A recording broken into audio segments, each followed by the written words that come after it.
Hey, what's up, good people? I got the big glasses on today. We got some inclement weather. Been sitting here just kind of trying to relax a little bit before I start more traveling tomorrow. We're going to talk about the stock market. If you're new to the page, this is Larry Jones, Stock Up with Larry Jones, where we're just traveling and trading, right? We had a lot to happen today. I took a few notes. Let's dial it in and see what's going on. We got the NASDAQ closing at all-time highs today. So the NASDAQ hit all-time highs today.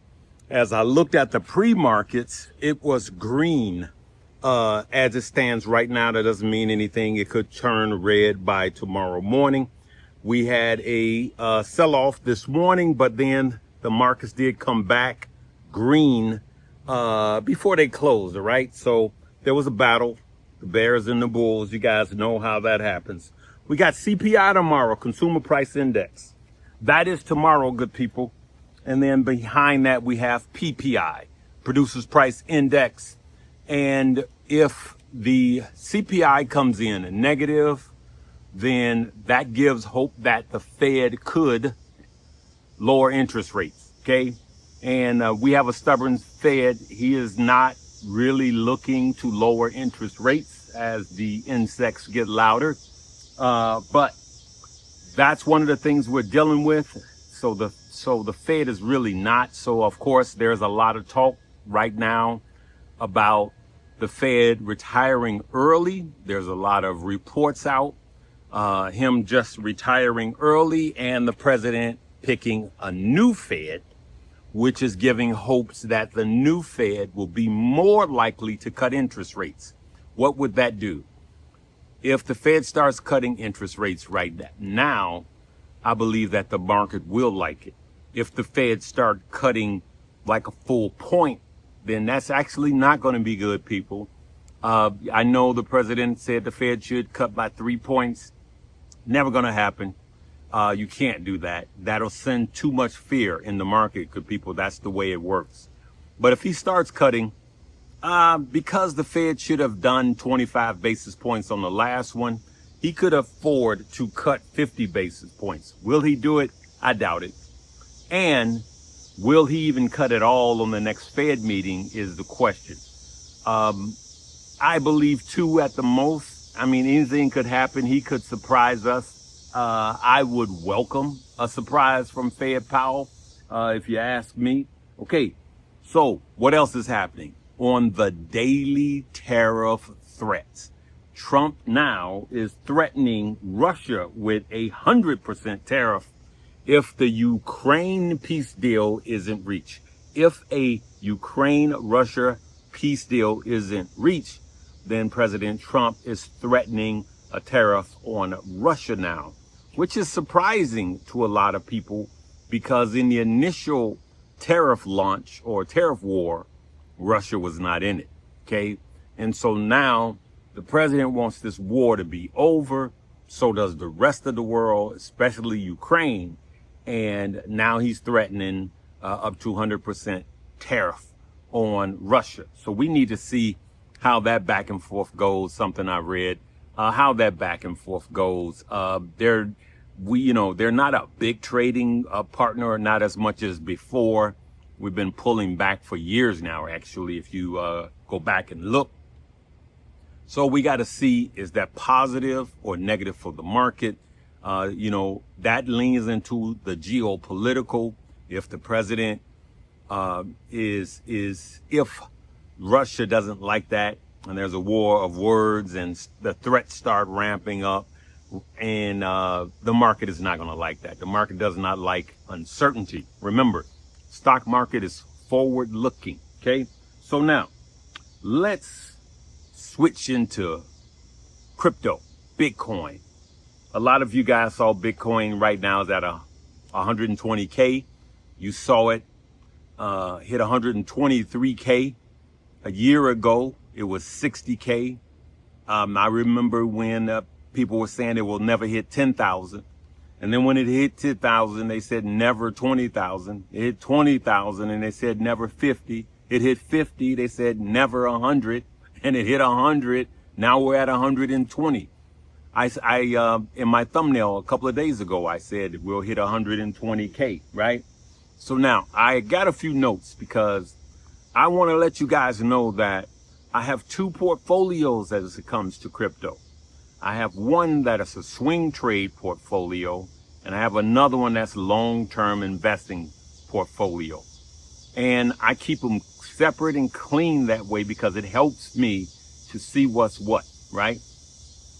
I have some swing trades that has made me a lot of money that I'm going to let you know what they are in the area of crypto. One is XLM. I buy that. The list I'm finna tell you right now or discuss with you right now are the ones I buy when they are beat down by 30%, 40%, okay? Not when they're down just by 10%. 10% is nothing for crypto, absolutely nothing. But when they're down 30, 40%, even 50%, some of them, so you're talking XLM, HBAR, XCN, and MOG coin, MOG coin. Those are the ones that I put big money into, I pile into when they are beat down. And then when they pop up like they just did, those are the ones I swing. So I sell. So I buy, sell, buy, sell. And a newbie that's entering right now is PENGU, PENGU, right? So when these are beat down, I'm talking 30, 40%, and Bitcoin is trading sideways and it dips down and they are literally taking a bloodbath. That's when I go in and I buy large positions in those. And then when it pops, that's when I sell. I buy the dips and sell the rips. That's what I do with those. Remember, anything I say is not a suggestion for you to buy, hold, or sell. What you don't want to do is you don't want to be caught buying big and this run is over and we're heading to crypto winter, right? Which I don't think we are heading towards. I think we're heading towards higher highs, like I've been saying. I think that alt season, the alts are already waking up. Understand that Bitcoin could be literally still going up in price, but at the same time losing its dominance. So Bitcoin could be losing its dominance and increasing in price at the same time. You have to check the charts. And I do believe alts like Ethereum will lead the Bitcoin, should I say altcoin season. Okay, and so it is waking up and that is happening just like I've been telling you guys. So be careful, right? So right now I'm not buying heavy. I was buying heavy before this big run up as it pertains to crypto. I'm not buying heavy right now. I buy heavy when it's beat down, okay? And I dollar cost average. Again, I have some of these same plays that I'm swing trading. I have in another portfolio that I buy low and just hold. You know, I got the twins, Pepe and Bunk. Those are my runners this time. My runners in 2021 was Shiba Inu and Doge, okay? Not Doge, it was Shiba Inu, all right? But I had a little Doge. But I am heavy layer ones, good people. Bitcoin number one, still 80% of my portfolio, Bitcoin, Bitcoin, Bitcoin. Then I have Sui, okay? I have Solana. I have a Link, right? And now I've been in the last month or so, Ethereum, like I brought to you guys. So I'm buying Ethereum now because it is waking up, okay? And I have XRP. I'm holding my XRP for the long haul, right? And so now I see some of you guys are going, hey, Mark coin is down by, 8%, 9%. That's nothing right now. So I'm not looking at those smaller coins right now. That's nothing. I want those to be beat down. But what I am doing is accumulating Bitcoin on these pullbacks. Now, it's time for a cool off. It's time for a cool off. This is actually crypto week. We got the Genius Act. I want you guys to go Google that don't know about it. And this is a pivotal week. I'll make another video about that. Things that could happen as the stable coins get regulated, setting up a framework for banking. The banks are clear now. They have a green light to custody crypto because the laws did not allow them to do so before, but now they do. Listen, one day, and I said it. Now this one I am bullish on, okay? I believe in the next 8 to 10 years, one Bitcoin, I believe in 8 years, one Bitcoin will be worth $1 million. That's what I believe. Now, these are not facts. So you must do your own research and put your money where your mouth is, okay?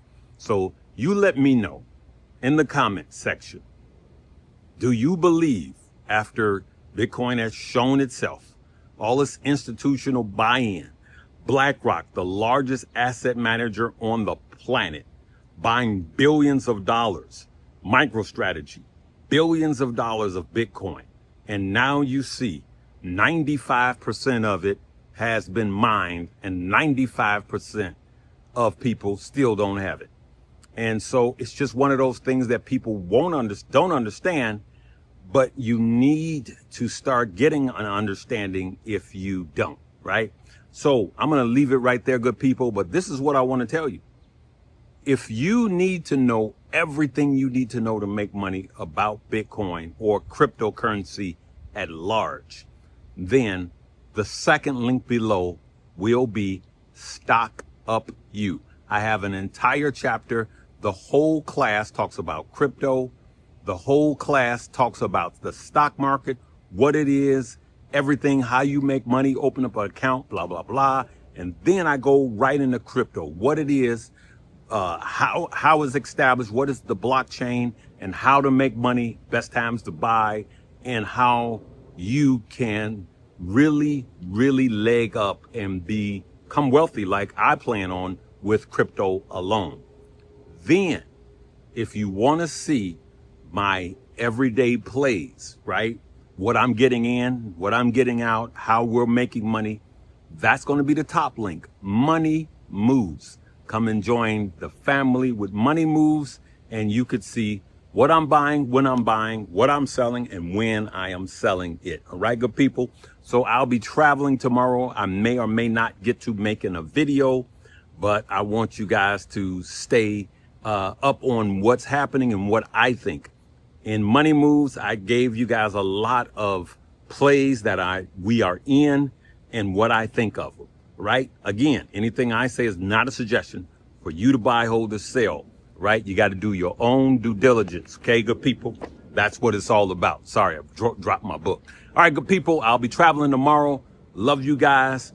We are going to be wealthy together. Just remember, you need more money than just for you. You need enough money for 3 generations. The good book says a wise man or woman leaves an inheritance for their children's children. So you got to make enough money for you. Then you got to start on your children and then your grandchildren. All right, good people. We will see you later this week. All right. Pray for me as I travel, but I'm going to keep you guys posted because the family got to eat. I'm going to keep the family fed. All right. Live, love, laugh, and learn.